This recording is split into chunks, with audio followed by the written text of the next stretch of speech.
Hello everyone, स्वागत है आप सभी का बलास्ट कोचिंग क्लासेस में। ये बलास्ट कोचिंग क्लासेस की तरफ से क्वेश्चन बैंक की एक सीरीज़ दी जा रही है जो कि हमारी 10th और 12th क्लास की है और हिंदी मीडियम भी है और इंग्लिश मीडियम भी है। ये हम लोग हिंदी मीडियम का साइंस दे रहे हैं, पर आप लोग बोलोगे कि सर क्वेश्चन बैंक का तो कुछ और ही लेआउट है, वो ऐसा तो दिखते ही नहीं, तो हमने उसको थोड़ा सा एडिट करके दिया है। ऐसा इस वजह से क्योंकि उसमें आंसर सबसे पीछे दिए हुए हैं, तो जब हम कई बार बताते हैं तो आपको सुनने में या थोड़ा सा प्रॉब्लम होती है। अगर आप देखते भी जाओगे तो और ज़्यादा क्लियर हो जाएगा, इसलिए हमने इसके आंसर पड़ोस में ही लिख करके रखे हुए हैं क्वेश्चन के।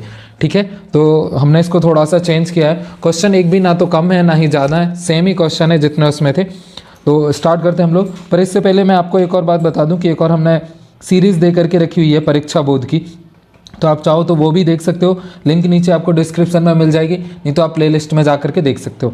बाकी का सब लोगों के कमेंट और लाइक वगैरह तो बहुत बढ़िया आ रहे हैं। आपको अब क्या करना है, ज़्यादा से ज़्यादा लोगों में ये चीज़ शेयर करनी है। जितने ज़्यादा लोगों में आप ये शेयर करोगे आपके क्लासमेट्स के साथ, उतनी ही ज़्यादा हम अच्छी फिर वीडियो लेकर के आते रहेंगे। तो शुरू करते हैं। 10th क्लास का हमारा साइंस का पहला चैप्टर है रासायनिक अभिक्रियाएं एवं समीकरण। तो इसका पहला क्वेश्चन है, किसी रासायनिक अभिक्रिया का निर्धारण होता है जब। तो रासायनिक अभिक्रिया का निर्धारण कब होता है? जब हमारा अवस्था में परिवर्तन हो जाए, या रंग में परिवर्तन हो जाए, या तापमान में परिवर्तन हो जाए। जब ये तीनों कंडीशन हो जाएंगी तभी रासायनिक अभिक्रिया का निर्धारण होगा। मतलब आंसर है उपरोक्त सभी।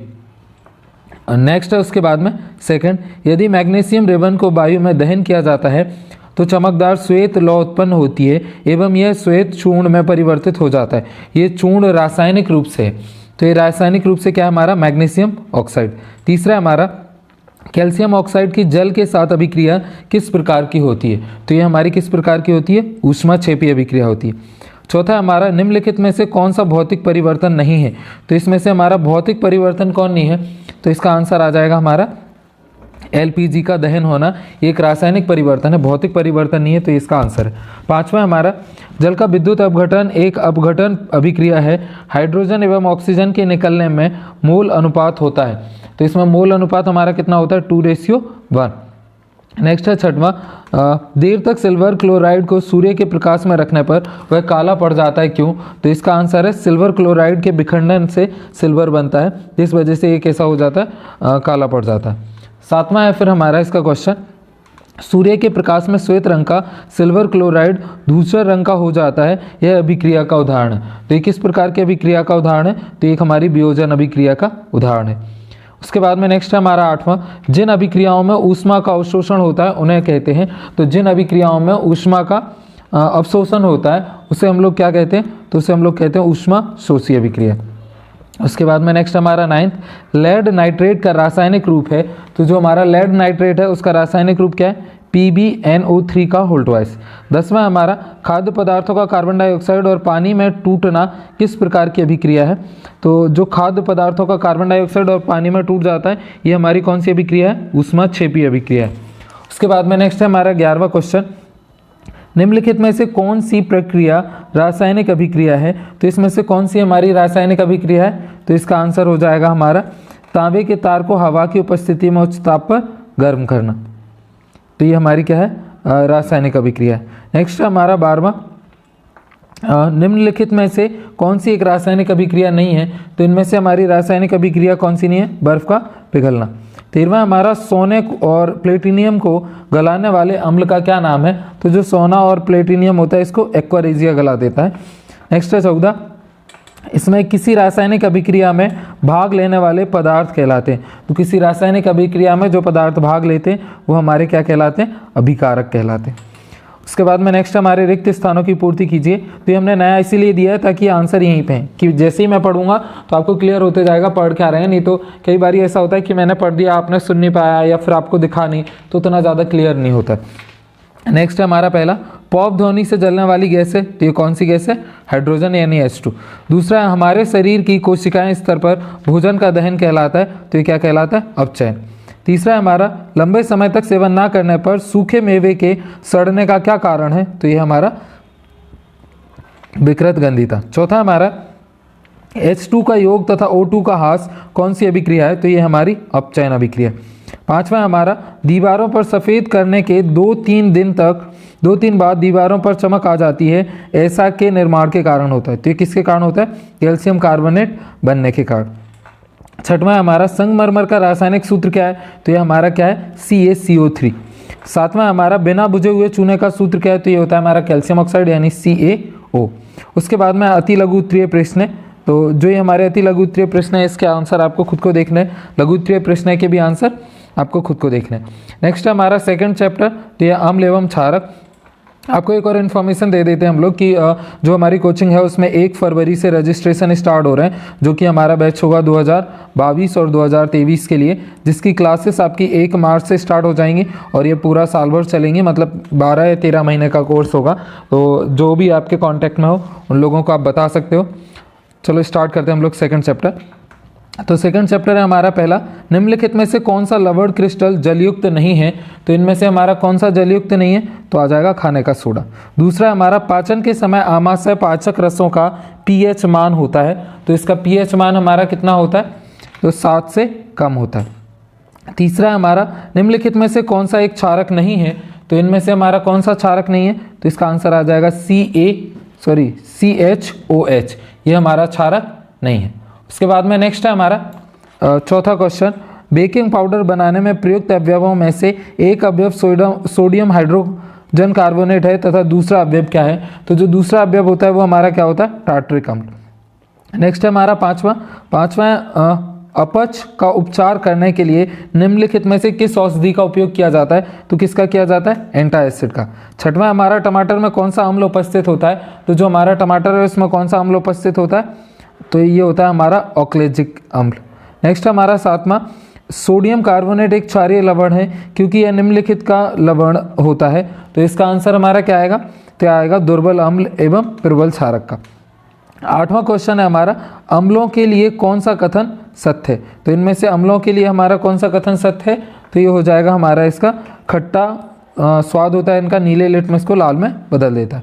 लास्ट इसका ऑब्जेक्टिव है 9th नंबर का, पीएच स्केल की परास होती है, तो जो हमारा पीएच स्केल होता है वो हमारा कहाँ से कहाँ तक होता है, तो इसका आंसर आ जाएगा हमारा 0 से लगा करके 14 तक होता है। उसके बाद में नेक्स्ट है हमारा निम्नलिखित प्रश्नों के उत्तर एक शब्द या एक वाक्य में दीजिए, तो इसको भी हम लोग देख लेते हैं। तो पहला क्वेश्चन है हमारा, व्यंजक चूर्ण का सूत्र लिखिए, तो ये होता है CaOCl2। नेक्स्ट हमारा सेकंड, धातु हाइड्रोजन कार्बोनेट अम्ल से क्रिया करके किसका निर्माण करता है, तो ये करता है नमक का और कार्बन डाइऑक्साइड का और जल का। तीसरा हमारा, कैल्शियम फॉस्फेट जो दांत के इनेमल में उपस्थित होता है, इसकी रासायनिक प्रकृति क्या होती है, तो इसकी रासायनिक प्रकृति हमारी क्या होती है, क्षारीय। चौथा है हमारा, अम्ल और क्षार के मध्य होने वाली अभिक्रियाएं क्या कहलाती हैं, तो ये कहलाती हैं उदासीनीकरण। पांचवा हमारा, रंग में परिवर्तन के द्वारा सूचक हमें यह बताते हैं कि कोई पदार्थ अम्ल है या क्षारक। कुछ ऐसे भी पदार्थ होते हैं जिनकी गंध अम्लीय क्षार के मध्य में भिन्न हो जाती है, ऐसे पदार्थों को हम क्या कहते हैं, तो ऐसे पदार्थों को हम गंधीय सूचक कहते हैं। उसके बाद में नेक्स्ट हमारा छठवां, व्यंजक चूर्ण के निर्माण में कौन से पदार्थों का उपयोग होता है, तो ये होता है हमारा CaOH का whole twice plus Cl2। Next हमारा सातवां, मिल्क ऑफ मैग्नीशियम क्या है, तो ये हमारा मैग्नीशियम हाइड्रोक्साइड। उसके बाद में नेक्स्ट हमारा, रिक्त स्थानों की पूर्ति कीजिए, तो ये भी हम देख लेते हैं। तो इसमें हमारा पहला क्वेश्चन क्या है, पहला हमारा, शाकीय पौधे नेटल के डंक में अम्ल उपस्थित होता है, तो इसमें मैथनोइक एसिड यानी मैथनोइक अम्ल होता है। दूसरा हमारा, कठोर जल को मृदु करने के लिए यौगिक का उपयोग किया जाता है, तो किसका उपयोग किया जाता है, तो ये हमारा किया जाता है वॉशिंग सोडा का। तीसरा, उसके बाद में हमारा अम्लीय वर्षा का pH मान होता है, तो अम्लीय वर्षा का pH मान 5.6 से कम होता है। नेक्स्ट हमारा चौथा, सोडियम हाइड्रोजन कार्बोनेट का सामान्य नाम है, तो इसका सामान्य नाम क्या है, बेकिंग सोडा। पांचवा हमारा, सिरके में अम्ल उपस्थित होता है, तो सिरके में हमारा कौन सा अम्ल उपस्थित होता है, एसिटिक एसिड। छठवां हमारा, चूना पत्थर खड़िया एवं संगमरमर के विभिन्न रूप हैं, तो इसके विभिन्न रूप हमारा क्या है, कैल्शियम कार्बोनेट। सातवां क्वेश्चन है हमारा, अम्ल एवं क्षारक की अभिक्रिया के परिणाम स्वरूप लवण तथा जल प्राप्त होते हैं, इस अभिक्रिया को कहते हैं, तो इस अभिक्रिया को हम क्या कहते हैं, उदासीनीकरण अभिक्रिया। आठवां हमारा, अधात्विक ऑक्साइड प्रकृति के होती है, तो ये कैसी होती है, एसिडिक। नाइन्थ है हमारा, लिटमस विलयन जब ना तो अम्लीय होता है ना ही क्षारीय होता है तब रंग होता है, तो तब इसका रंग होता है बैगनी। 10वां है हमारा, जब धातु अम्ल से हाइड्रोजन परमाणु का हाइड्रोजन गैस के रूप में विस्थापन करती है तब जो यौगिक बनता है उसे कहते हैं, तो उसे हम क्या कहते हैं, लवण कहते हैं। नेक्स्ट है हमारा सही जोड़ी, तो इसमें पहला है खट्टे दूध दही, तो इसका हमारा क्या हो जाएगा, तो इसका आंसर हो जाएगा लैक्टिक अम्ल। दूसरा हमारा चींटी के डंक, तो चींटी की डंक में हमारा कौन सा एसिड होता है, तो इसका होता है मैथनाइक अम्ल। तीसरा हमारा नींबू के रस का पीएच मान, तो जो नींबू का रस होता है उसका पीएच मान कैसा होता है, 7 से कम होता है, तो इसका आंसर आ जाएगा दा वाला। नेक्स्ट हमारा सोडियम हाइड्रोक्साइड विलेन का पीएच मान, तो इसका आंसर हमारा क्या हो जाएगा, तो 7 से अधिक होता है। उसके बाद में नेक्स्ट है क्षारक, तो ये हमारा कैसा होता है, जल में घुलनशील होता है। ये वाला यहाँ पे जो दिया गया है ये गलत है, इसको जब मैं पीडीएफ में दूंगा तो इसको चेंज कर दूंगा आपका, ठीक है। बाकी का चलते हैं नेक्स्ट, तो ये इसके बाद में हमारे दीर्घ उत्तरीय प्रश्न है, ये आपको खुद को करना है। तो आ जाते हैं अब हम लोग थर्ड चैप्टर पे, और थर्ड चैप्टर हमारा क्या है, धातु एवं अधातु। तो इसका पहला हमारा क्या है, निम्नलिखित में से कौन सा गुण प्राय धातुओं द्वारा प्रदर्शित नहीं किया जाता, तो इनमें से कौन सा गुण हमारा धातुओं द्वारा प्रदर्शित नहीं किया जाता, तो ये हमारा चमकहीनता। दूसरा हमारा वायु में अधिक समय तक खुला छोड़े जाने पर चांदी की वस्तुएं काली पड़ जाती हैं, यह निम्नलिखित के बनने के कारण होता है। तो ये किसके बनने के कारण होता है, तो इसका आंसर आ जाएगा हमारा सिल्वर सल्फाइड। नेक्स्ट है हमारा तीसरा, निम्नलिखित में से कौन सी अधातु में चमक होती है, तो ये कौन सी अधातु में चमक होती है, तो आयोडीन में। चौथा क्वेश्चन है हमारा, निम्नलिखित में से कौन सी धातु उभयधर्मी ऑक्साइड बनाती है, तो इनमें से कौन सी हमारी उभयधर्मी ऑक्साइड बनाती है, तो इसका आंसर आ जाएगा हमारा ये है हमारा एल्यूमिनियम। पांचवा हमारा, निम्नलिखित में से कौन सी मिश्र धातु में पारद अवयव होता है, तो इनमें से हमारा कौन सा होता है, अमलगम में। नेक्स्ट हमारा छठवां, निम्नलिखित में से कौन सी अधातु द्रव है, तो इनमें से हमारी कौन सी अधातु द्रव है, ब्रोमीन। उसके बाद में नेक्स्ट है हमारा सातवां, जब अम्ल धातु के साथ क्रिया करता है तो कौन सी गैस उत्सर्जित होती है, तो इसमें हमारी कौन सी गैस उत्सर्जित होती है, हाइड्रोजन। जितने भी ये मैं आपको क्वेश्चन करा रहा हूँ, अगर आपको इसका पीडीएफ चाहिए हो तो आपको पीडीएफ टेलीग्राम में मिल जाएगा, नीचे डिस्क्रिप्शन में आपको ग्रुप की लिंक दी हुई होगी, आप ज्वाइन कर लेना और वहाँ से ले लेना। नेक्स्ट हम लोग चलते हैं, निम्नलिखित प्रश्नों के उत्तर एक शब्द या एक वाक्य में दीजिए। तो पहला है हमारा, किस धातु को छोड़कर अन्य सभी धातुएं कमरे के तापमान पर ठोस अवस्था में पाई जाती हैं, तो कौन से, मरकरी को छोड़कर। दूसरा है, दो धातुओं के नाम लिखिए जो ठंडे जल के साथ तेजी से अभिक्रिया करती हैं, तो ऐसी है सोडियम और पोटेशियम। नेक्स्ट हमारा तीसरा, एक्वारेजिया में सांद्र हाइड्रोक्लोरिक अम्ल एवं सांद्र नाइट्रिक अम्ल का मिश्रण किस अनुपात में होता है, तो ये होता है हमारा 3:1 में।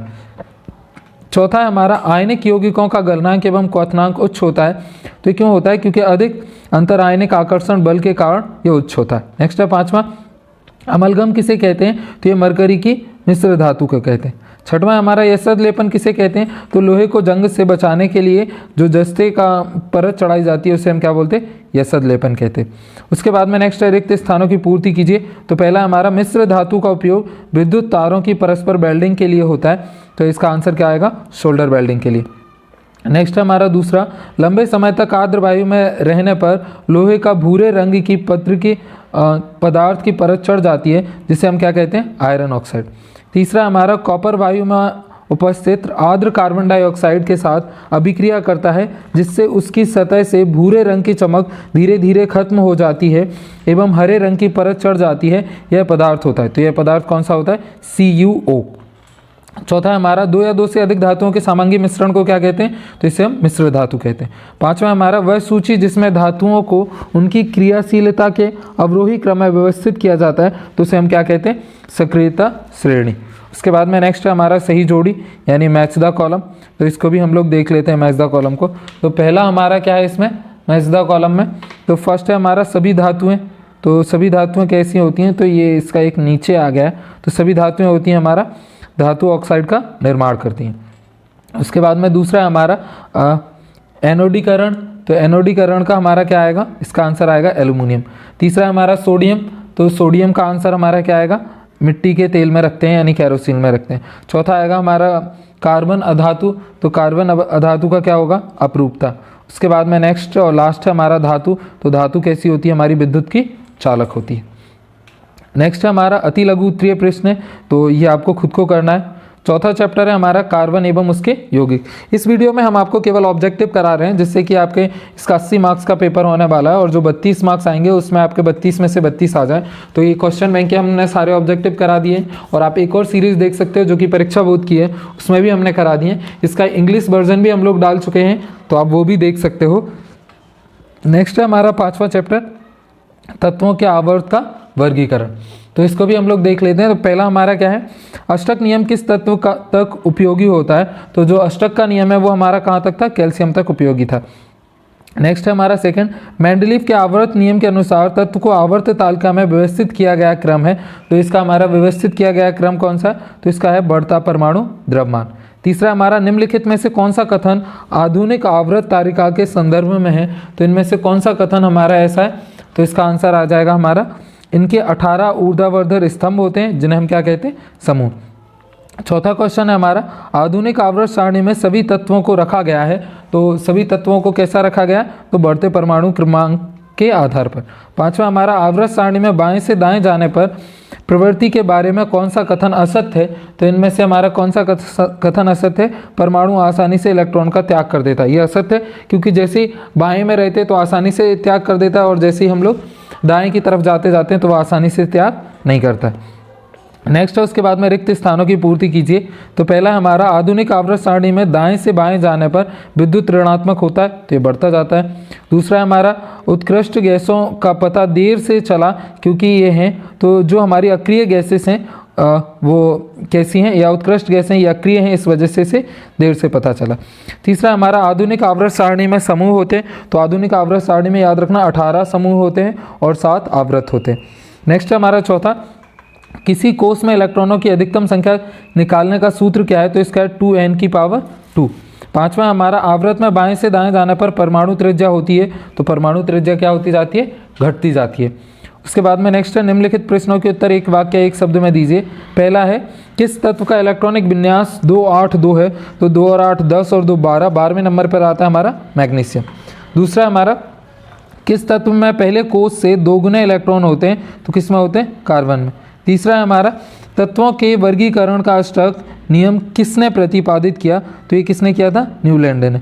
चौथा है हमारा, तत्वों का वर्गीकरण का त्रियक नियम किसने प्रतिपादित किया। तो जो ट्रिपलेट था या त्रियक का नियम था वो दिया था डोबेनायर ने। उसके बाद में नेक्स्ट हमारा पांचवा, आधुनिक आवर्त नियम लिखिए। तो ये क्या, तत्वों के गुणधर्म उनके परमाणु संख्या का आवर्त फलन होता है। उसके बाद में लघु उत्तरीय प्रश्न है। तो ये जो लघु उत्तरीय आपको खुद को करने हैं, और अगर आपको नहीं मिलते हैं तो आप कमेंट करके बताना, इसके भी हम लोग आंसर प्रोवाइड करा देंगे। ठीक है, आपको वीडियो को ज़्यादा से ज़्यादा देखना है। अगर आपको पसंद आती है तो ज़्यादा से ज़्यादा कमेंट करना है, ताकि आपको ऐसी मिलती रहें, और अपने सारे क्लासमेटों के साथ इस वीडियो को शेयर करना है। आपको सारे सब्जेक्टों की ही वीडियो ऐसी मिल जाएगी इसी चैनल के ऊपर, तो इसीलिए आपको चैनल पर हमेशा बने रहना। नेक्स्ट है उसके बाद में छठवां चैप्टर, जैव प्रक्रम। तो इसका पहला क्वेश्चन हमारा क्या है, सही विकल्प को चुन करके लिखिए। और पहला क्वेश्चन है हमारा, वसा को वशीय अम्ल में कौन सा विकर परिवर्तित करता है। तो कौन सा करता है, लाइपेज। दूसरा हमारा, श्वसन की प्रक्रिया होती है। तो जो हमारा श्वसन होता है इसकी प्रक्रिया हमारी कैसी होती है। तो उपचयन, अपचयन या उत्सर्जित या उपरोक्त में से नहीं। तो इसका आंसर हमारा क्या आ जाएगा, उपरोक्त में से नहीं होती है। तो ये हमारी कैसी होती है, रिडॉक्स रिएक्शन होती है, जिसमें उपचयन अपचयन दोनों होता है। उसके बाद में नेक्स्ट हमारा तीसरा, यदि लार में लारे एंजाइम का अभाव हो जाए तो मुख गुहा की कौन सी घटना प्रभावित हो जाएगी। तो इसमें से कौन सी घटना प्रभावित हो जाएगी, स्टार्च का शर्करा में विखंडन हो जाएगा। चौथा हमारा, भोजन नली का कौन सा भाग यकृत से पित्त रस प्राप्त करता है। तो ये कौन सा भाग प्राप्त करता है, तो इसका आंसर हो जाएगा छोटी आंत। पांचवा क्वेश्चन है हमारा, मांसपेशियों में ऑक्सीजन की कमी प्रायः किसके खिलाड़ियों के पैरों में जकड़न का कारण बनती है। इसका कारण क्या है। तो इसका आंसर क्या आएगा, तो इसका आएगा पायरुवेट का लैक्टिक अम्ल में कन्वर्ट हो जाना। तो जो पायरुवेट होता है इसका किस में कन्वर्ट हो जाता है। तो इसका आंसर कौन सा है हमारा, बी वाला।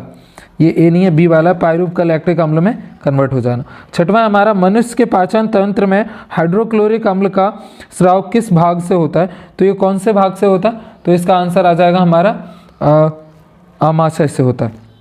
उसके बाद में नेक्स्ट है हमारा, रिक्त स्थानों की पूर्ति कीजिए। तो पहला है हमारा, आमाशय से निकलने वाले प्रोटीन पाचन विकर का नाम है। तो इसका क्या नाम है, पेप्सिन। दूसरा हमारा, अग्न्याशय से निकलने वाले प्रोटीन पाचन विकरण का नाम है। तो इसका नाम है ट्रिप्सिन। तीसरा हमारा, कार्बोहाइड्रेट प्रोटीन तथा वसा का पूर्ण पाचन में होता है। तो कहाँ होता है, छोटी आंत में। चौथा हमारा, अग्न्याशय से निकलने वाला वसा पाचन विकर का नाम है। तो इसका हमारा लाइपेज।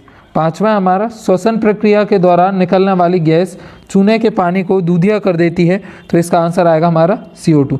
छठवां है हमारा, इसको देख लेते हैं, दिख नहीं रहा। पायफविक अम्ल में कार्बन परमाणुओं की संख्या होती है तो कितनी होती है? 3। साथ में हमारा कोशिकाएं प्रक्रमों के लिए ऊर्जा मुद्रा होती है, तो इसकी यूनिट क्या होती है ऊर्जा की? ATP। उसके बाद में नेक्स्ट है हमारा निम्नलिखित प्रश्नों के उत्तर एक वाक्य एक शब्द में दीजिए। तो पहला हमारा क्या है? पायरुविक अम्ल का कोशिका में विखंडन कहा जाता है, तो क्या कहा जाता है? माइटोकॉन्ड्रिया। उसके बाद में नेक्स्ट है हमारा इसका सेकंड, फेफड़ों, मनुष्य के फेफड़ों में गैसीय विनिमय कहाँ होता है? तो ये वायु कूपिका में। नेक्स्ट है हमारा मनुष्य में श्वसन वर्णक का नाम लिखिए, तो ये होता है हीमोग्लोबिन। चौथा हमारा मनुष्य में तरल संयोजी ऊतक किसे कहते हैं? तो ये कहते हैं रक्त को। पांचवा हमारा मछलियों के हृदय में कितने कक्ष होते हैं? तो कितने होते हैं? 2। छठवां हमारा पौधों में भोजन का परिवहन किसके द्वारा होता है? तो ये होता है हमारा फ्लोएम के। सातवां हमारा मानव उत्सर्जन तंत्र की कार्यात्मक इकाई क्या है? तो ये हमारी नेफ्रॉन। और आठवां क्वेश्चन है, एक कृत्रिम वृक्क द्वारा नाइट्रोजनी अवशिष्ट पदार्थों को बाहर निकालने की युक्ति को हम क्या कहते हैं? तो इसको हम कहते हैं डायलिसिस। उसके बाद में लघु उत्तरीय प्रश्न और दीर्घ उत्तरीय प्रश्न, तो इनके आंसर आपको खुद को करना है, क्योंकि इस वीडियो में हम लोग केवल ऑब्जेक्टिव ही करा रहे हैं। नेक्स्ट हमारा 7वां चैप्टर, 7वां हमारा नियंत्रण एवं समन्वय। तो इसका पहला क्वेश्चन है हमारा, एक नाइट्रोजन में इलेक्ट्रिकल संकेत का रासायनिक संकेत में परिवर्तन निम्नलिखित में घटित होता है, तो इसका आंसर हमारा क्या आ जाएगा? तो इसका आ जाएगा हमारा ड्रेडराइट। नेक्स्ट हमारा मनुष्य में पर्यावरण से सभी सूचनाओं की संवेदना ग्रहण करने हेतु ग्राही अंग है, तो इसका ग्राही अंग क्या है? आंतरिक कर्ण, नाक भी है, जीवा भी है, मतलब आंसर आ जाएगा उपरोक्त सभी। तीसरा हमारा मस्तिष्क की एक तंत्रिका में सूचना प्रेषित का सही क्रम क्या है? तो इसका सही क्रम है डेंड्राइट, इसके बाद में ये जाता है कोशिकाएं में, फिर उसके बाद में जाता है नेक्सॉन में। चौथा हमारा वह स्थान जहाँ से एक न्यूरॉन दूसरे न्यूरॉन से जुड़ता है कहलाता है, तो ये हमारा क्या कहलाता है? सिनेप्स। पांचवा हमारा मनुष्य के मस्तिष्क में परिवर्ती चाप का निर्माण होता है, तो इसका आंसर हमारा क्या आएगा? इसका आंसर आ जाएगा हमारा मेरुरज्जु में। छठवां क्वेश्चन है हमारा, प्रतिवर्ती चाप में सूचनाओं का ग्रहण करने वाली तंत्रिका कहलाती है, तो सूचनाओं को ग्रहण करने वाली तंत्रिका क्या कहलाती है? संवेदी तंत्रिका कोशिका। सातवां हमारा मनुष्य में केंद्रीय तंत्रिका तंत्र निर्मित होता है, तो इसका आंसर हमारा क्या आ जाएगा? मस्तिष्क तथा मेरुरज्जु से। आठवां हमारा मनुष्य में परिधीय तंत्रिका तंत्र का निर्माण होता है, तो इसका आंसर हमारा क्या आएगा? कपाल तंत्रिकाओं तथा मेरुरज्जुओं से। 9वां क्वेश्चन है हमारा, मस्तिष्क का मुख्य सोचने वाला भाग है, तो इसका आंसर क्या है? अग्र मस्तिष्क। 10वां क्वेश्चन है हमारा, मनुष्य में प्रतिवर्ती क्रिया का केंद्र है, तो इसका आंसर हमारा क्या आएगा? मेरुरज्जु। 11वां है हमारा, सुनने, देखने और सूंघने के केंद्र मस्तिष्क के किस भाग में होते हैं, तो ये किस भाग में होते हैं? तो इसका आंसर आ जाएगा अग्रभाग में। नेक्स्ट है हमारा 12वां, भूख का केंद्र मस्तिष्क के किस भाग में होता है, तो ये आंसर आ जाएगा इसका हमारा अग्रभाग में। तीसरा हमारा रक्त दाब, लार आना तथा बमन का केंद्र मस्तिष्क के किस भाग में होता है, तो इसका आंसर आ जाएगा हमारा पश्च भाग में। उसके बाद में नेक्स्ट क्वेश्चन है हमारा 14वां, एक सीधी रेखा में चलना, साइकिल चलाना, एक पेंसिल उठाना जैसी क्रिया मस्तिष्क के किस भाग से नियंत्रण होती हैं, तो ये किस भाग से होती हैं? अनुमस्तिष्क से। 15वां है हमारा, मानव मस्तिष्क का कौन सा भाग ऐच्छिक क्रियाओं की परिशुद्धि दी तथा शरीर की संस्थिति तथा संतुलन के लिए उत्तरदायी होता है, तो ये कौन सा होता है? तो इसका आंसर आ जाएगा हमारा अनुमस्तिष्क। उसके बाद में हमारा 8वां चैप्टर, जीव जनन कैसे करते हैं, तो इसको भी हम लोग कर लेते हैं। पहला है हमारा, किसी कोशिका में आनुवांशिक संकेत निहित होते हैं, तो इसका आंसर क्या आएगा? डीएनए में होते हैं, आरएनए में भी होते हैं, कोशिका द्रव्य में भी होते हैं, मतलब उपरोक्त सभी। दूसरा हमारा, कोशिकाओं के केंद्र में किस भाग में प्रोटीन संश्लेषण हेतु सूचना निहित होती है, तो ये किस में होती है? तो इसका आंसर आ जाएगा माइटोकॉन्ड्रिया में भी होता है, प्लास्टीज में भी होता है, लाइसोसोम्स में भी होता है, मतलब आंसर आ जाएगा उपरोक्त सभी। तीसरा क्वेश्चन है हमारा, अमीबा तथा लेशमानिया में जनन किस विधि के द्वारा होता है, तो ये किस विधि द्वारा होता है? विखंडन द्वारा। चौथा हमारा, प्लाज्मोडिया में जनन होता है, तो प्लाज्मोडिया में हमारा जनन कैसे होता है? बहुखंडन द्वारा। 5वां हमारा, हाइड्रा एवं ईस्ट में प्रजनन किस विधि के द्वारा होता है, तो इसमें हमारा किस विधि के द्वारा होता है? मुकुलन द्वारा। 6वां हमारा, पुनरुद्भवन की प्रक्रिया किन जीवों में पाई जाती है, तो इसका आंसर हमारा क्या आएगा? हाइड्रा एवं फ्लेनेरिया में। 7वां हमारा, बीजाणुओं द्वारा प्रजनन किया जाता है, तो इसका आंसर हमारा क्या आएगा? तो इसका आंसर आ जाएगा राइजोपस द्वारा। 8वां हमारा निम्नलिखित में से आवृत्ति बीजों पौधे के पुष्प के मादा जनन अंग का भाग नहीं है, तो इसका आंसर हमारा क्या आएगा? पुंकेश्वर। उसके बाद में रिक्त स्थानों की पूर्ति कीजिए, तो ये भी हम लोग देख लेते हैं। इस बार रिक्त स्थान थोड़े से ऊपर नीचे हो गए, तो आप दो को एडजस्ट कर लेना। पहला क्या है, जब पुष्प में पुंकेश्वर तथा स्त्री केसर में से कोई एक जनन अंग उपस्थित होता है तो पुष्प कहलाते हैं। तो ऐसे पुष्प हमारे क्या कहलाते हैं? एक लिंगी कहलाते हैं, क्योंकि उनमें एक ही लिंग है। दूसरा, यदि पराग कणों का स्थानांतरण एक पुष्प से पुंकेश्वर से उसी पुष्प के वर्तिकाग्र पर गिरे तो उसे हम क्या कहते हैं? जब उसी के पे गिरता है तो स्वपरागण, और दूसरे के पे गिरता है तो उसे हम क्या कहते हैं? परपरागण कहते हैं। तो इसको हम क्या बोलेंगे? दूसरे को स्वपरागण। तीसरा है हमारा, यदि एक पुष्प के परागण दूसरे पुष्प पर स्थानांतरित हो तो यह प्रक्रिया हमारी क्या कहलाती है? परपरागण। चौथा हमारा, किसी पौधों के बीज से भावी जड़ का निर्माण भाग से होता है, तो इसका आंसर क्या आएगा? मूलांकुर। पांचवा हमारा, किसी पौधे के बीज से भावी तने का निर्माण भाग से होता है, तो इसका आंसर आएगा प्रांकुर। छठवां है, जैसे जैसे शरीर की सामान्य वृद्धि दर धीमी होने शुरू होती है, जनन ऊतक परिपक्व होना प्रारंभ होता है, किशोर अवस्था की इस अवस्थी को क्या कहते हैं? तो इसको हम लोग यौनारंभ यानी प्यूबर्टी कहते हैं। सातवां है, मनुष्य के शरीर में शुक्राणु का निर्माण में होता है, तो शुक्राणु का निर्माण कहाँ होता है? वृषण में होता है। आठवां है, मनुष्य के शरीर में अंडाणु का निर्माण होता है, तो कहाँ होता है? अंडाशय में। नवा है, मनुष्य में शुक्राणु उत्पादन एवं यौवन अवस्था के लक्षणों का नियंत्रण हार्मोन करता है, तो ये कौन सा करता है? टेस्टोस्टेरोन। 10वां है, भ्रूण को माँ के रुधिर से पोषण नामक संरचना से प्राप्त होता है, तो ये किसके कारण होता है? प्लेसेंटा के कारण होता है। उसके बाद में नेक्स्ट क्वेश्चन है, निम्नलिखित प्रश्नों के उत्तर एक वाक्य में दीजिए, तो ये आपको खुद को करना है। अति लघु उत्तरीय क्वेश्चन भी आपको करना है। इसके बाद में आनुवांशिकता एवं जैव प्रक्रम, तो इसको हम लोग देख लेते हैं। ये हमारा कौन सा चैप्टर है? 9वां चैप्टर है। तो इसमें पहला है हमारा सही विकल्प में, लक्षणों की वंशागति का नियम किसने प्रतिपादित किया? तो ये नियम हमारा किसने प्रतिपादित किया? तो इसका नाम है हमारा ग्रेगर जॉन मेंडल ने। तीसरा हमारा, मनुष्य में लिंग का निर्धारण होता है, तो मनुष्य में लिंग का निर्धारण कैसे होता है? गुणसूत्रों द्वारा होता है। तीसरा क्वेश्चन है हमारा, स्त्रियों के लिंग गुणसूत्र में पाए जाने वाला संयोजक है, तो इसमें हमारा क्या पाया जाता है? XX पाया जाता है। चौथा हमारा, मंडल के प्रयोगिकों में जीन जो संकरण के दौरान प्रथम पीढ़ी में प्रवक्त होता है कहलाते हैं, तो ऐसे को हम लोग क्या बोलते हैं? प्रभावी जीन। पांचवा हमारा, मनुष्य में लिंग गुणसूत्र की संख्या कितनी होती है? तो लिंग गुणसूत्र की संख्या कितनी होती है? एक जोड़ी। उसके बाद में नेक्स्ट है हमारा, निम्नलिखित प्रश्नों के उत्तर एक वाक्य एक शब्द में दीजिए। तो पहला, मनुष्य में अलिंगी गुणसूत्रों की संख्या कितनी होती है? तो कितनी होती है? 44। नेक्स्ट है, मनुष्यों में लैंगिक गुणसूत्रों की संख्या कितनी होती है? तो कितनी होती है? 2। तीसरा है हमारा, शरीर में DNA कहाँ पाया जाता है? तो DNA हमारा कहाँ पाया जाता है? गुणसूत्र में। चौथा हमारा, जीन कोशिका में के किस भाग में पाया जाता है? तो किस भाग में पाया जाता है? गुणसूत्र में। पांचवा हमारा, प्रभावी लक्षण किसे कहते हैं? तो जो लक्षण प्रथम पीढ़ी से व्यक्त होते हैं उन्हें हम प्रभावी लक्षण कहते हैं। उसके बाद में नेक्स्ट है हमारा 10वां चैप्टर। तो 10वां चैप्टर हमारा क्या है? प्रकाश का परावर्तन एवं अपवर्तन। तो इसका पहला क्वेश्चन है हमारा, निम्नलिखित में से कौन सा पदार्थ लेंस बनाने के लिए प्रयुक्त नहीं किया जा सकता? तो इनमें से कौन सा पदार्थ नहीं किया जा सकता? आंसर आएगा मिट्टी।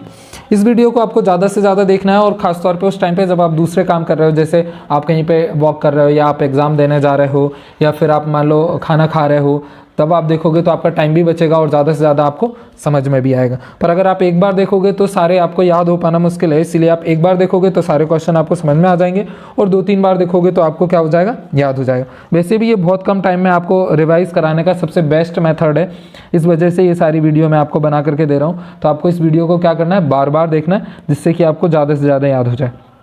सेकंड है, किसी बिंब का अवतल दर्पण द्वारा बना प्रतिबिंब आभासी सीधा तथा बिंब से बड़ा पाया गया वस्तु की स्थिति कहाँ होती है? तो ऐसी वस्तु की स्थिति हमारी कहाँ होती है? तो इसका आंसर आ जाएगा दर्पण के ध्रुव तथा मुख्य फोकस पर। तो ये कहाँ होगी? हमारा दर्पण के ध्रुव तथा मुख्य फोकस पर। तीसरा हमारा, समतल दर्पण की फोकस दूरी होती है, तो जो समतल दर्पण होती है उसकी फोकस दूरी क्या होती है? अनंत। चौथा, वाहनों में पीछे का दृश्य देखने के लिए किस दर्पण का उपयोग किया जाता है? तो ये कौन से दर्पण का किया जाता है? तो इसका आंसर आएगा उत्तल दर्पण का। पांचवा हमारा, समतल दर्पण की वक्रता त्रिज्या क्या होती है? तो इसकी वक्रता त्रिज्या कितनी होती है? अनंत। उसके बाद में रिक्त स्थानों की पूर्ति कीजिए। तो पहला है हमारा गोलीय दर्पण की फोकस दूरी उसकी वक्रता त्रिज्या की होती है तो आधी होती है। दूसरा है जब कोई प्रकाश किरण सघन से विरल माध्यम में प्रवेश करती है से दूर हट जाती है तो अभिलंब से दूर हट जाती है। तीसरा है मैं प्रतिबिंब वस्तु में छोटा परंतु उल्टा बनाता है तो ये अवतल दर्पण में। चौथा हमारा वाहनों के पीछे के दृश्य को देखने के लिए दर्पण का आवर्धन 1 से होता है तो 1 से कम होता है। पांचवा हमारा वस्तुओं को हम की उपस्थिति में देख सकते हैं तो केवल वस्तुओं को हम लोग प्रकाश की उपस्थिति में ही देख सकते हैं। उसके बाद में सही जोड़ी बनाओ। तो पहला है हमारा डायोप्टर। तो डायोप्टर हमारा किसको जाकर के मैच करेगा, लेंस की क्षमता को, क्योंकि ये लेंस की क्षमता का ऐसा ही मात्रक है डायोप्टर। दूसरा है हमारा उत्तल लेंस। तो उत्तल लेंस हमारा क्या है, बीच में मोटा होता है तथा किनारों पे पतला होता है। तीसरा है हमारा अवतल लेंस की क्षमता। तो अवतल लेंस की क्षमता का इसका आंसर हमारा क्या आ जाएगा, तो इसका आंसर आ जाएगा हमारा ऋणात्मक होती है। नेक्स्ट है उसके बाद में चौथा हमारा समतल दर्पण। तो समतल दर्पण का हमारा क्या आ जाएगा, तो ये हमारा चेहरा देखने के लिए प्रयुक्त होता है। पांचवा हमारा एक सरल रेखीय पाय। तो ये हमारा क्या है, प्रकाश किरण। उसके बाद में परावर्तक पृष्ठ गोलीय। तो ये कहाँ होता है, गोलीय दर्पण में होता है। उसके बाद में एक शब्द और एक वाक्य में उत्तर दीजिए। तो पहला क्वेश्चन है हमारा रेगिस्तान की मरीचिका किस क्रिया का उदाहरण है, तो ये पूर्ण आंतरिक परावर्तन का। दूसरा है दर्पण सूत्र क्या है, तो ये होता है 1/f = 1/u + 1/b। तीसरा है हमारा उस दर्पण का नाम बताइए जो बिंब का सीधा तथा आवर्धित प्रतिबिंब बना सके, तो उसको हम अवतल दर्पण कहते हैं। चौथा हमारा एक आपतित किरण समतल दर्पण पर 30 डिग्री का आपतन कोण बनाती है, तो परावर्तन कोण का मान क्या होगा, तो ये परावर्तन कोण का मान भी 30 डिग्री होगा। उसके बाद में ये अति लघु उत्तरीय प्रश्न है और दीर्घ उत्तरीय प्रश्न है, इन सब के आंसर आपको खुद को करने हैं। नेक्स्ट आ जाते हैं हम लोग 11वें चैप्टर पर, जिसका नाम है मानव नेत्र तथा रंग बिरंगा संसार। ये थोड़ा सा मिस हो गया, संसार भी होना चाहिए इसके पीछे, रंग बिरंगा संसार। उसके बाद में शुरू करते हैं हम इसका पहला। तो पहला है हमारा इंद्रधनुष बनने का कारण है। तो इंद्रधनुष बनने का कारण क्या है, तो इसका आंसर आएगा वर्ण विक्षेपण। दूसरा हमारा प्रकाश के विक्षेपण से प्राप्त 7 रंगों के समूह को हम लोग क्या कहते हैं, तो जो 7 रंगों का समूह होता है उसको हम लोग कहते हैं स्पेक्ट्रम। तीसरा है आकाश के नीले रंग का कारण क्या है, तो जो आकाश होता है वो नीला रंग किसके कारण होता है, प्रकाश का प्रकीर्णन के कारण। चौथा हमारा गहरे समुद्र में जल का रंग नीला दिखाई देने का कारण है। तो नीला दिखाई देने का कारण क्या है, प्रकाश का प्रकीर्णन। नेक्स्ट है हमारा 5वां क्वेश्चन, प्रिज्म के 2 फलों के बीच का कोण कहलाता है। तो जो प्रिज्म है उसके 2 फलों के बीच का कोण क्या कहलाता है, प्रिज्म कोण। छठवां हमारा वर्ण विक्षेपण होता है। तो वर्ण विक्षेपण हमारा किसके कारण होता है, प्रिज्म से होता है। नेक्स्ट है आकाश के नीले रंग का कारण है। तो आकाश का नीला रंग प्रकाश के प्रकीर्णन के कारण है। 8वां है मानव नेत्र जिस भाग पर किसी वस्तु का प्रतिबिंब बनता है उसको हम क्या कहते हैं, तो उसको हम लोग बोलते हैं रेटिना। उसके बाद में नेक्स्ट है हमारा 9वां क्वेश्चन, दूरदृष्टि दोष के निवारण के लिए उपयोग किया जाने वाला लेंस है। तो दूरदृष्टि दोष के निवारण के लिए हम लोग कौन सा लेंस का उपयोग करते हैं, तो ये उत्तल लेंस। 10वां हमारा मानव नेत्र में उपस्थित लेंस है। तो मानव नेत्र में हमारा कौन सा लेंस उपस्थित है, तो ये भी हमारा उत्तल लेंस है। नेक्स्ट है रिक्त स्थानों की पूर्ति कीजिए। तो इसमें हमारा पहला क्या है, प्रिज्म द्वारा रंग की प्रकाश किरण का विचलन सर्वाधिक होता है। तो ये किसका होता है, बैगनी का। दूसरा हमारा मानव नेत्र में प्रकाश एक पतली झिल्ली से होकर प्रवेश करता है, जिसे हम कहते हैं, तो जिसे हम क्या कहते हैं, कॉर्निया कहते हैं। तीसरा हमारा दूरदृष्टि दोष का कारण नेत्र गोलक का हो जाता है, तो ये बहुत छोटा हो जाता है। चौथा हमारा आँख के रंगीन भाग को कहते हैं, तो इसको आइरिस कहते हैं। पाँचवा मानव नेत्र का नेत्रदान में दान किया जाता है, तो कॉर्निया। छठवां हमारा आँख के बीच के छिद्र को कहते हैं, तो इसको हम लोग क्या कहते हैं, प्यूपिल्स कहते हैं। इसके बाद में हमारा नेक्स्ट है सही जोड़ी बनाइए। ये यहाँ आ गया ऊपर, इसको यहाँ होना चाहिए था, इसको मैं PDF में चेंज कर दूंगा। तो पहला हमारा क्या है, नेत्र रोग। तो जो हमारा नेत्र रोग है ये हमारा किसको जा कर के मिलेगा, तो इसका हमारा सही आंसर क्या हो जाएगा, नीचे आपका दिख ही रहा है, तो ये हमारा D को मैच करेगा। तो ये कम प्रकाश में धुंधला दिखना। टिंडल प्रभाव, तो टिंडल प्रभाव क्या है, घने जंगल के वेतान से सूर्य प्रकाश का गुजरना। तीसरा हमारा आकाश का नीला। तो आकाश का नीला हमारा किसके कारण हो जाता है, तो इसका आंसर आ जाएगा हमारा 3rd वाले का। तो ये हमारा E के कारण होता है, यानी प्रकीर्णन के कारण। चौथा है हमारा तारों का टिमटिमाना। तो तारे हमारे क्यों टिमटिमाते हैं, तो ये हमारे टिमटिमाते हैं वायुमंडलीय अपवर्तन के कारण। 5वां है हमारा प्राकृतिक स्पेक्ट्रम। तो ये हमारा कौन सा है, इंद्रधनुष आ जाएगा। उसके बाद में नेक्स्ट है हमारा एक शब्द में एक वाक्य में उत्तर दीजिए और लघु उत्तरीय प्रश्न है, तो ये आपको करना है। नेक्स्ट आ जाते हैं हम लोग विद्युतम पे या 12वें चैप्टर पे। तो 12वां चैप्टर हमारा क्या है, निम्नलिखित में से कौन सा संबंध ओम का नियम नहीं है।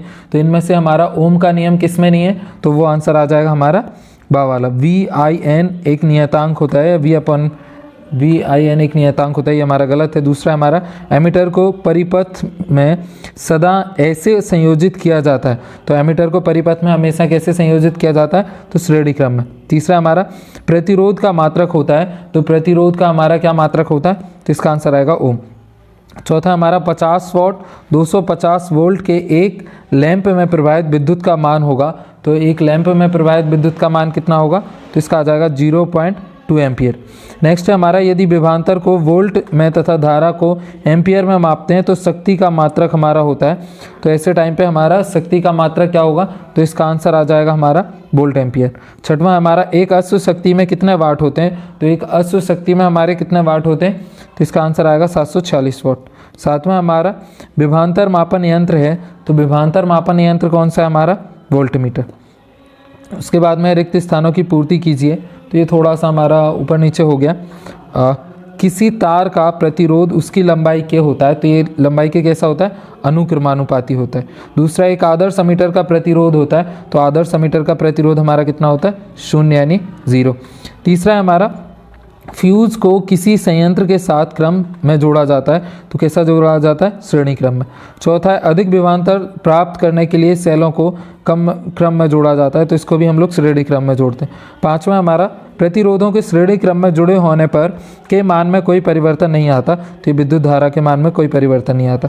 छठवां हमारा घरों में सभी विद्युत उपकरण क्रम में जुड़े होते हैं, तो कैसे क्रम में जुड़े होते हैं, समांतर क्रम में जुड़े होते हैं। इसके बाद में ये हमारा लघु उत्तरीय प्रश्न है और इसको आपको खुद को करना है।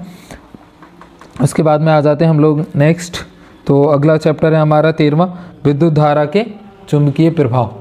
इसको भी हम लोग देख लेते हैं। तो ये हमारा क्या है, पहला क्वेश्चन है इसका, लघु पतन के समय परिपथ में विद्युत धारा का मान होता है, तो विद्युत धारा का मान क्या होता है, बहुत अधिक बढ़ जाता है। इसके बाद में सेकंड है हमारा समान चुंबकीय ध्रुव करते हैं, तो जो समान चुंबकीय ध्रुव होते हैं वो प्रतिकर्षित करते हैं। तीसरा हमारा चुंबकीय क्षेत्र रेखाएं होती हैं, तो जो हमारा चुंबकीय क्षेत्र रेखाएं होती हैं वो हमारी कैसी होती हैं, तो बंद वक्र में होती हैं। उसके बाद में नेक्स्ट हमारा चौथा क्वेश्चन, तो चौथा है स्थायी चुंबक बनाए जाते हैं, तो ये किसके कारण बनाए जाते हैं, या किससे बनाए जाते हैं, इस्पात के बनाए जाते हैं। नेक्स्ट है रिक्त स्थानों की पूर्ति कीजिए। पहला है किसी चालक तार में विद्युत धारा प्रवाहित करने पर उसके चारों ओर उत्पन्न हो जाता है, तो उसके चारों ओर चुंबकीय क्षेत्र उत्पन्न हो जाता है। दूसरा चुंबकीय क्षेत्र एक राशि है क्योंकि इसमें परिमाण एवं दिशा दोनों होती हैं, तो चुंबकीय क्षेत्र एक हमारी सदिश राशि है। चौदहवां है हमारा ऊर्जा के स्रोत, तो इसमें से एक हमारा लघु उत्तरीय क्वेश्चन आएगा, बहुविकल्पीय कोई सा भी नहीं आने वाला है, तो इसको आपको खुद को करना है। नेक्स्ट है हमारा 15वां चैप्टर हमारा पर्यावरण, तो इसमें पहला क्या है, निम्नलिखित में से कौन से समूह में केवल जैव निम्नीकरण पदार्थ है, तो इनमें से किसमें केवल जैव निम्नीकरण पदार्थ है, तो ये हमारा कौन सा आएगा, घास, पुष्प तथा चमड़ा, फलों के छिलके, केक एवं नींबू, लकड़ी एवं घास। इसमें से 3 विकल्प कैसे सही है, तो कौन कौन सा, घास, पुष्प तथा चमड़ा, और घास, लकड़ी तथा प्लास्टिक, ये वाला हमारा गलत है क्योंकि इसमें हमारा प्लास्टिक है, बाकी के सारे ये हमारे कैसे सही है। इसमें भी केवल हमारा प्लास्टिक ऐसा है जो जैव निम्नीकरण नहीं होता है। दूसरा हमारा निम्नलिखित में से कौन सा आहार श्रृंखला का निर्माण करते हैं, तो इनमें से आहार श्रृंखला का निर्माण कौन कौन करते हैं, तो हो जाएगा हमारा घास, बकरी और मानव, तो इसका सही आंसर क्या आएगा, हमारा घास, बकरी और मानव। तीसरा हमारा किसी पारितंत्र के घटक हैं, तो किसी पारितंत्र के घटक हमारे क्या होते हैं, उत्पादक भी होते हैं, उपभोक्ता भी होते हैं, अपघटक भी होते हैं, यानी उपरोक्त सभी। चौथा हमारे हरे पादप किस पोषी स्तर में आते हैं, तो जो हरे पादप होते हैं वो हमारे किस में आते हैं, प्रथम पोषी स्तर में आते हैं। पाँचवा है एक पारितंत्र में मानव है, तो एक पारितंत्र में हमारा मानव कैसा है, तो इसका आंसर हमारा क्या हो जाएगा, तो ये हमारा सर्वाहारी है। यहाँ पे ए ऑप्शन में आएगा हमारा शाकाहारी है या फिर उत्पादक या मांसाहारी है, तो इसका सही आंसर क्या होगा, हमारा सर्वाहारी है। छठवां हमारा ऊर्जा का पिरामिड होता है, तो ऊर्जा का पिरामिड हमारा कैसा होता है, तो सदैव सीधा होता है। उसके बाद में नेक्स्ट है हमारा रिक्त स्थानों की पूर्ति कीजिए। पहला है ओजोन परत को हानि पहुंचाने वाला रासायनिक कौन सा है, तो CFC यानी क्लोरोफ्लोरोकार्बन। दूसरा हमारा विभिन्न जैविक स्तरों पर भाग लेने वाले जीवों की एक ऐसी श्रृंखला जिसमें एक जीव दूसरे जीव को अपना आहार बनाता है, उसे हम कहते हैं, तो उसे हम आहार श्रृंखला कहते हैं। तीसरा हमारा जीवाणु और कवक जैसे सूक्ष्म जीव कहलाते हैं, तो ये क्या कहलाते हैं, उत्तर अपमार्जक। चौथा हमारा वर्षा के पानी को एकत्रित करना वैसे उपयोग में लाना कहलाता है, तो ये क्या कहलाता है, वर्षा जल संग्रहण। नेक्स्ट है हरे पौधे कहलाते हैं? तो हरे हुए पौधे क्या कहलाते हैं? उत्पादक। छठवां हमारा, एक पोषी स्तर से दूसरे पोषी स्तर के लिए ऊर्जा का स्थानांतरण कितना प्रतिशत होता है? तो ये सदैव हमारा 10% होता है। उसके बाद में नेक्स्ट अति लघु उत्तरीय प्रश्न है, तो आपको करना है। और लास्ट चैप्टर है हमारा 16वां, प्राकृतिक संसाधन तथा संशोधित संबंध। तो इसमें से अगर आपको ये पसंद आया हो वीडियो तो आपको ज़्यादा से ज़्यादा कमेंट करना है इस पर, और लाइक भी करना है और शेयर भी करना है इसको, जैसे कि आपको और भी ऐसी वीडियो मिलती रहे, और भी सब्जेक्ट की मिलती रहे। वैसे मैंने और भी सब्जेक्टों की, जैसे हिंदी की आपको दे दी है, सोशल साइंस की दे दी है, और परीक्षा बैंक की सीरीज़ भी हम लोगों ने दे रखी है, जो परीक्षा बोर्ड की सीरीज़ है वो भी दे करके रखी है, उसको भी आप देख लेना। 16वां हमारा, इसमें हमारा पहला, निम्नलिखित में प्राकृतिक स्रोत कौन सा नहीं है? तो इनमें से हमारा प्राकृतिक स्रोत कौन सा नहीं है? विद्युत। सेकंड है हमारा, विद्युत में सबसे तेज़ी से कम होने वाली प्रकृति समाधान क्या है? विद्युत में सबसे तेज़ी से कम होने वाला प्राकृतिक संसाधन क्या है? तो इसमें सबसे प्राकृतिक संसाधन हमारा क्या आ जाएगा? तो इसका आंसर आएगा बा यानी 1। नेक्स्ट है हमारा, प्राकृतिक स्रोत वे वस्तुएं होती हैं जो हमारी क्या होती हैं? तो इसका आंसर आ जाएगा हमारा प्रकृति का एक उपहार होती हैं, जो मनुष्य जाति के लिए बहुत ही ज़्यादा लाभदायक होती हैं। नेक्स्ट हमारा चौथा, गंगा नदी में प्रचुर मात्रा में कॉलीफॉर्म बैक्टीरिया के पाए जाने के कारण है। तो ये बैक्टीरिया पाया जाता है, इस कारण से क्या होता है? अर्धजलीय शवों को जल में प्रवाहित कर देते हैं, जिस वजह से इसमें कॉलीफॉर्म बैक्टीरिया पाया जाता है। पाँचवा हमारा, गंगा सफाई योजना प्रारंभ की गई, तो इसका आंसर हमारा क्या आएगा? सन 1985 में। छठवां हमारा, चिपको आंदोलन संबंधित है, तो चिपको आंदोलन हमारा किससे संबंधित है? तो आ जाएगा वन संरक्षण से। और ये हमारा साइंस का क्वेश्चन बैंक था, आपको इंग्लिश मीडियम का भी इसका मिल जाएगा, और ज़्यादा से ज़्यादा आपको इसको कमेंट करना है ताकि और भी वीडियो आपको मिलती रहें। वीडियो पूरी देखने के लिए आपका बहुत बहुत धन्यवाद। ये PDF आपको टेलीग्राम ग्रुप से मिल जाएगी। मिलते हैं अगली वीडियो में। Thank you.